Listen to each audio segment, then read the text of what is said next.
Ecco la situazione meteorologica: aria molto fredda proveniente da latitudini settentrionali continua a scorrere su gran parte del centro-nord, interessando anche la Liguria, con temperature rigide ma con tempo stabile.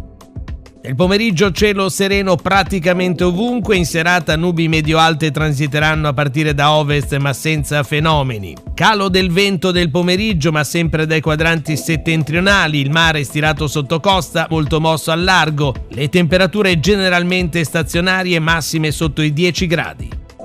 Per domani, giovedì 8 gennaio, i tecnici della Limete prevedono una giornata stabile e soleggiata sui settori costieri, qualche nube possibile invece sul settore centrale nella seconda parte della giornata, venti moderati da nord in mattinata e rotazione a sud-est nel pomeriggio, mari generalmente poco mossi sotto costa, mossi anche molto mossi al largo e temperature in generale lieve aumento.